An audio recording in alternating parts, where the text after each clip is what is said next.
நாடாளுமன்றத்தை அவசரமாக கூட்டுவதை நாங்கள் தொடர்ந்து எதிர்த்து வருகிறோம். அதனுடைய குட்டு வெளிப்பட்டு விட்டது. நாடாளுமன்றம் நாளை கூடுகிறது என்றால் இன்று வரைவு சட்ட மசோதாவினுடைய பிரிவுகள் எல்லாம் பத்திரிகையில வெளிவந்திருக்கின்றன. நான் இன்னும் வரைவு சட்டத்தை பார்க்கவில்லை, படிக்கவில்லை. ஆனால் எல்லா பத்திரிகைகளிலும் ஒரே மாதிரி செய்தி வந்திருப்பதால் அது அதிகாரபூர்வமான செய்தி என்று நினைக்கிறேன். அதிலிருந்து என்ன தெரிகிறது என்றால், முதல்ல மறுசீரமைப்பு, அது உச்சரிப்பதற்கு வசதியாக இருக்கும். மறுசீரமைப்பு மட்டும்தான் செய்ய போகிறோம் என்று சொன்னார்.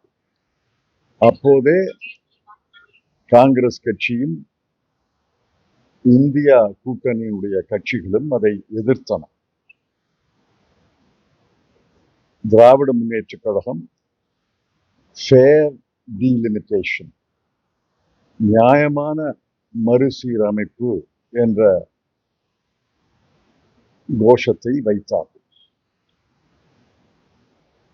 இப்ப திடீரென்று நாடாளுமன்றத்தினுடைய எண்ணிக்கையை, மக்களவையினுடைய எண்ணிக்கையை 50% அதிகரித்து பிறகு மறுசீரமைப்பு என்று சொல்கிறார். இது மாயை. அதாவது வெறும் டீலிமிட்டேஷன் செய்திருந்தால் தமிழ்நாடு 39 இடங்களிலிருந்து 32 குறைந்திருக்கும். அது பளிச்சுன்னு எல்லாருக்கும் தெரியும். சாதாரண மக்களுக்கும் தெள்ள தெளிவாக தெரிந்துவிடும். 39 32 குறைந்திருக்கிறது. இப்ப 50% எண்ணிக்கையை கூட்டி பிறகு மறுசீரமைப்பு என்று சொல்கிறார்கள். இதை நான் ஒரு வாரமாக சொல்றேன். இது ஏமாற்று வேலை, இது மாயை என்று சொல்றேன். ஆங்கிலத்துல இல்யூஷன் என்று சொல்றேன். 39 58 மாறும். பிறகு டீலிமிட்டேஷன்ல 58 46 குறையும். ஆக மக்களை பார்த்து 39 இருந்துச்சு, இப்ப 46 ஆக்கிட்டோமே அப்படின்னா விவரம் தெரியாத மக்கள் என்று நினைக்கிறார்கள். ஆனா தமிழ்நாட்டு மக்கள், தென் மாநில மக்கள் விவரம் தெரியாதவர்கள் அல்ல. 39 என்பது 46 மாறும் என்பது மாயை. அதே நேரத்துல உத்தரப்பிரதேசத்துல நான் ஒரு மனக்கணக்கு போட்டு பார்த்தேன். 80-50% உயர்வால் 120 ஆகும். டீலிமிட்டேஷனுக்கு பிறகு 120 குறையாது. 120 ஏறத்தாழ 140 உயர்ந்தது. ஆக இன்றைய நிலையில 80-39. நாடாளுமன்றத்தினுடைய மக்களவை எண்ணிக்கையை கூட்டிய பிறகு, டீலிமிட்டேஷன் முடிந்த பிறகு என்ன ஆகும்? 140 46. இடைவெளியும் கூடும், நம்முடைய ப்ரொபோர்ஷன், விகிதாச்சாரமும் குறையும். இது தென் மாநிலங்களை மிக மிக பாதிக்கும்.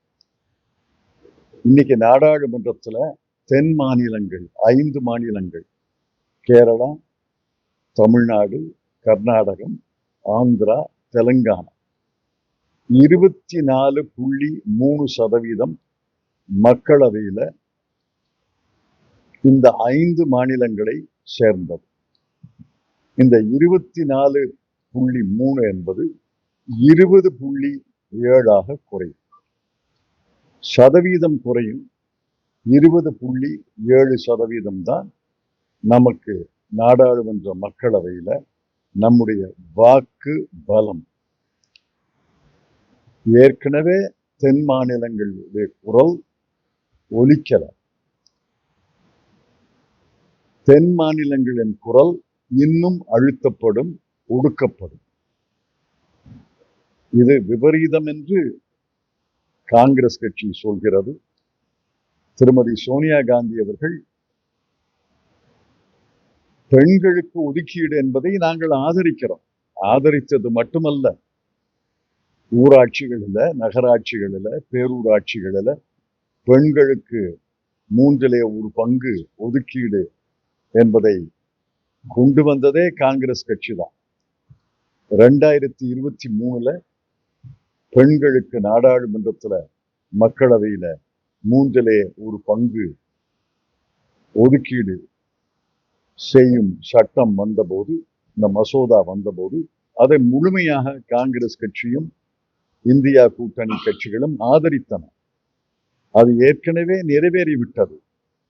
அந்த 543 உடனடியாக 1/3 பெண்களுக்கு ஒதுக்க வேண்டும். 2024 நாடாளுமன்ற தேர்தலிலே அதை செய்ய வேண்டும் என்று நாங்கள் வலியுறுத்தினோம். இல்ல பாரதிய ஜனதா கட்சி இப்ப 2024 தேர்தலுக்கு அதை செயல்படுத்த முடியாது. இதுல சென்சஸ் எடுக்கணும், மக்கள் கணக்கெடுப்பு எடுக்கணும், அதற்கு பிறகு டீலிமிட்டேஷன் செய்யணும் அப்படின்னு 30 மாதங்கள் உறங்கி இருந்தவர்கள், 30 மாதங்கள் நீண்ட தூக்கத்துல இருந்தவர்கள் திடீரென்று விழித்தெழுந்து ஏப்ரல் மாதம் 16ஆம் தேதி, 17ஆம் தேதி, 18ஆம் தேதி நாங்கள் நாடாளுமன்றத்தில் இந்த சட்டத்தை கொண்டு வந்து திருத்தி 2029 தேர்தல்ல நிறைவேற்றுகிறோம். 2029 தேர்தல் 3 ஆண்டுகளுக்கு இருக்கு. ஏப்ரல் 16க்கு நாடாளுமன்றத்தை கூட்டுவதை விட ஏப்ரல் 29 கூட்டலாம் இல்ல. இதை காங்கிரஸ் தலைவர் கார்கே மார்ச் மாதம் 26ஆம் தேதி கடிதத்துல தெளிவாக சொன்னார். 2029 தானே தேர்தல், 13 நாள் தள்ளி போடுவதாக நாடாளுமன்ற கூட்டத்துல 13 நாட்கள் தள்ளி போடுவதால் என்ன தயக்கம், என்ன ஆபத்து? அவர்கள் நோக்கம் தமிழ்நாடு, மேற்கு வங்கா நாடாளுமன்ற உறுப்பினர்கள் மக்களவை கூட்டத்துல கலந்து கொள்ளக்கூடாது. தமிழ்நாட்டில் 39 பேரு, மேற்கு வங்கத்துல 42 பேர்ல திரிணாமுல் காங்கிரஸுக்கு 28 பேரு. அந்த 28 பேரும் இந்த 39 பேரும் இந்த மசோதாவை எதிர்த்து வாக்களிப்பார்கள் என்று அஞ்சி இந்த 67 பேரும் கலந்து கொள்ளாமல் இருந்தால் நாடாளுமன்ற மக்களவையிலே திருத்த மசோதாவை நிறைவேற்றி விடலாம் என்று அவர்கள் ஆசை. அந்த ஆசை நப்பாசை, நிராசையாக போகும். ஏன்னா காங்கிரஸ் கட்சி, திராவிட முன்னேற்ற கழகம், மற்ற தோழமை கட்சிகள் 39 நாடாளுமன்ற உறுப்பினர்களும் கலந்து கொள்வார்கள் என்று நம்புகிறேன். அது தேர்தலுக்கு பெரிய இடையூறு. ஏன்னா ஒவ்வொரு நாடாளுமன்ற தொகுதியிலையும் 6 சட்டமன்ற தொகுதிகள் இருக்கின்றன. 6 சட்டமன்ற தொகுதியிலையும் எங்கள் வேட்பாளர்கள் நிற்கிறார்கள். கடைசி 5 நாள் தான் தேர்தல் பிரச்சாரம், தேர்தல் வேலைகள் தீவிரமாக நடக்கும். அந்த 5 நாள்ல வேலைகளை முடக்குவதற்காக, பிரச்சாரத்தை முடக்குவதற்காக இங்க நாடாளுமன்றத்தை கூட்டுறாங்க. அதே மாதிரி திரிணாமுல் காங்கிரஸ்ல மேற்கு வங்கத்துல 28 நாடாளுமன்ற உறுப்பினர்கள் தேர்தல் பணியிலே ஈடுபட்டிருக்கிறார்கள். ஏப்ரல் 23, 29 அங்க தேர்தல் நடக்கிறது. அவர்களும் தேர்தல் வேலைகளை ஒதுக்கி வைத்துவிட்டு டெல்லிக்கு வரணும். இதெல்லாம் திட்டமிட்ட சதி. அதுல ஒன்றும் சந்தேகமே கிடையாது. 67 உறுப்பினர்கள் கலந்து கொள்ள வாய்ப்பில்லாத ஒரு நாடாளுமன்றத்தை ஏன் அவசர அவசரமா கூட்டணும்? தலபோகிற அவசரம் என்ன? ஏப்ரல் 16க்கும் ஏப்ரல் 29க்கும் இடையில 13 நாட்கள் தானே இருக்கின்றன. அதுக்கெல்லாம் பதிலே கிடையாது. அதிமுக பொதுச் செயலாளர் மரியாதைக்குரிய திரு எடப்பாடி பழனிசாமி அவர்கள் நேற்று முன்தினம் பத்திரிகையாளர்கள் ஊடக நண்பர்கள் கேட்ட கேள்விக்கு என்ன கேள்வி? நாடாளுமன்றத்தில் அரசியல் சாசன திருத்தம் மசோதா கொண்டு வர போறாங்க, இதுல தமிழ்நாட்டுக்கு பாதிப்பு ஏற்படுமா கேட்டார். ஒரு கட்சியினுடைய தலைவர் பாதகம் ஏற்படும் அல்லது பாதகம் ஏற்படாது, அப்படித்தானே பதில் சொல்லணும். நான் மசோதாவை பார்க்கவில்லை, பார்த்த பிறகு சொல்கிறேன். அப்படி சொல்லியிருந்தா கூட எனக்கு புரியும். எல்லாருக்கும் தெரியும், ஒன்றும் ரகசியம் இல்லை. 50% எண்ணிக்கையை கூட்டுவார்கள், பிறகு டீலிமிட்டேஷன் செய்வார்கள். அதுல பாதகம் என்று நாங்கள் ஒரு வாரமாக சொல்லி வருகிறோம். திரு மு.க. ஸ்டாலின் அவர்கள் சொல்லி வருகிறார். திருமதி சோனியா காந்தி அவர்கள் இந்து பத்திரிகையில திங்கட்கிழமை கட்டுரை எழுதியிருக்கிறார். ஆனால் திரு எடப்பாடி பழனிசாமி அவர்கள் என்ன பதில் சொன்னாரு? அந்த பதில் தான் எனக்கு அதிர்ச்சியை தந்தது. பாதகம் வரும், பாதகம் வராது, நான் படிக்கல, அந்த பதிலெல்லாம் சொல்லல. என்ன சொன்னாரு? நான் உள்துறை அமைச்சர் திரு அமித்ஷா அவர்களை கேட்டேன், அவர் தமிழ்நாட்டுக்கு பாதகம் வராது என்று சொன்னார், ஆகவே பாதகம் வராது. இது என்ன பதில்? இது அதிமுகவுடைய பதிலா இல்ல திரு அமித்ஷாவுடைய பதிலா? திரு அமித்ஷாவுடைய பதில இவர் ரிலே பண்றதுக்கு ஒலிபெருக்கியா ஒரு கட்சி தலைவரா?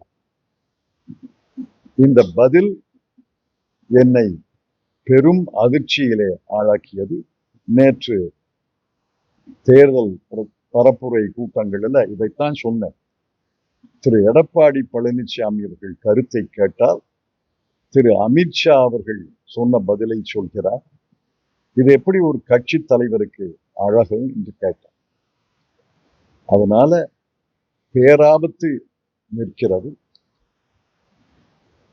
டீலிமிட்டேஷன் செய்ய வேண்டும், அதுல ஒன்றும் தப்பு இல்லை, அதான் அரசியல் சாசனம் சொல்லுது. ஆனால் டீலிமிட்டேஷனை நேரடியாக செய்தால் பளிச்சுன்னு மக்களுக்கு தெரிந்துவிடும்.